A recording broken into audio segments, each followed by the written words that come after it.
Au Moyen Âge, le château de Rochefort surveillait le fleuve Charente. Pendant la guerre de Cent Ans, les Anglais et les Français se battent pour le contrôle de la ville. Aux alentours de 1660, la marine française est en mauvais état. Louis XIV charge alors son ministre Colbert de trouver un lieu sur la côte atlantique, capable d'accueillir un arsenal. Rochefort est choisi en décembre 1665, pour plusieurs raisons. Située à une vingtaine de kilomètres de la mer par la Charente, la ville garantissait une protection contre l'envahisseur maritime. Les marais environnants offrent une protection contre une attaque par la terre. Le roi veut imposer une place royale catholique forte, face à la Rochelle protestante. La Saintonge toute proche était riche en matières premières, bois et sel. En 1666, sur ordre de Louis XIV, les restes du château de Rochefort furent rasés, dans le but de créer un arsenal militaire royal. La construction navale se fait à un rythme très soutenu. 49 navires jusqu'en 1692 et environ 350 bateaux au total. Une école de médecine pour la marine est créée au début du XVIIIe siècle. À partir de 1766, on utilise des prisonniers sur les chantiers. À leur mort, les corps de certains servent aux étudiants de l'école médecine navale pour leur formation. Un bagne est ouvert à Rochefort en 1677. Il faisait partie des trois grandes bagnes du royaume, avec Brest et Toulon. On y enfermait les prisonniers condamnés à vie. Il fut fermé en 1854. L'arsenal fut fermé en 1927.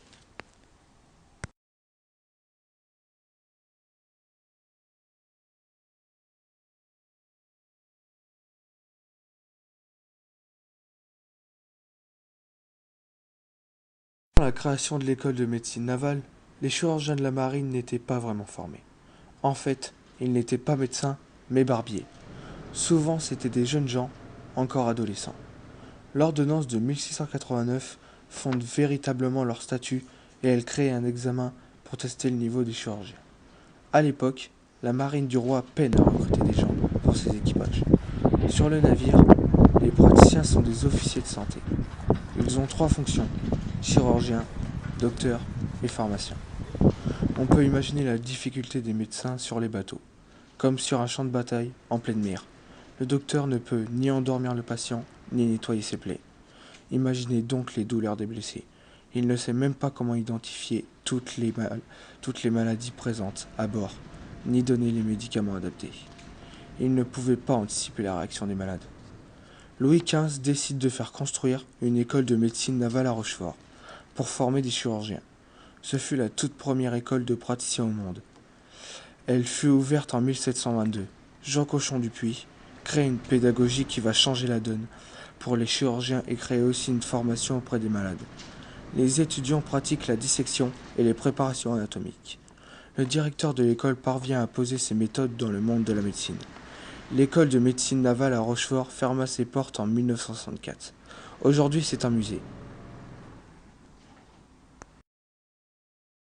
Jean Cochon du Puy, qui est derrière moi, qui est le fondateur de cette école, qui est le premier médecin du port, il a imaginé quelque chose d'assez nouveau parce que c'est quelque chose de très pratique. D'ailleurs, il y a une partie théorique, mais il y a beaucoup de pratique, ce qui n'est pas du tout le cas dans les grandes facultés de médecine à l'époque. Donc on va avoir des étudiants qui vont aller soigner les malades tous les matins, donc ils vont vraiment être au contact des problèmes sanitaires qu'ils vont rencontrer. Il fait des synthèses, des connaissances sur l'anatomie humaine en français, il va à l'essentiel.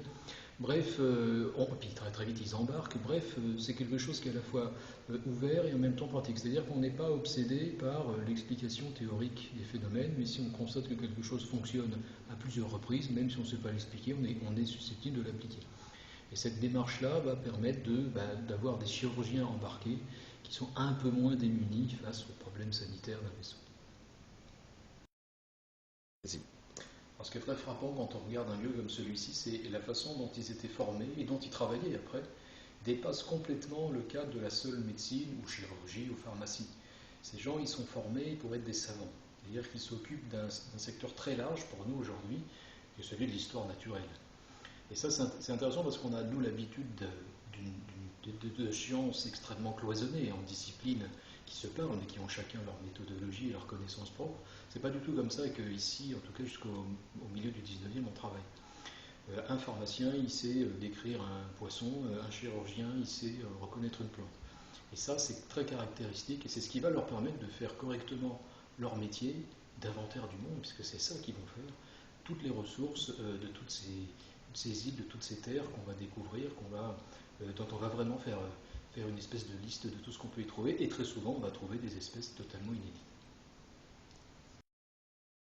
Souvent ici, d'abord, ils sont intéressés par les remèdes. Et les plantes, c'est l'origine de la plupart des médicaments. Encore aujourd'hui, c'est des synthèses aujourd'hui chimiques, mais de molécules végétales. Donc ça, pour eux, forcément, c'est logique. Botanique et pharmacie, ça marche ensemble. Et ça va plus loin. Ils s'intéressent aussi à ce qu'ils appellent les plantes utiles, c'est-à-dire celles avec lesquelles on peut faire de l'industrie, celles avec lesquelles on peut faire, celles qui se mangent, important, celles qui se mangent, etc. Donc là, il y a une notion un peu plus large de comment l'homme utilise les plantes. Ça les intéresse beaucoup. Et puis encore plus largement, c'est une approche scientifique fondamentale. C'est-à-dire, ils s'intéressent à la diversité du vivant, on dirait comme ça aujourd'hui. Ils veulent connaître la totalité du monde vivant, y compris du monde des plantes.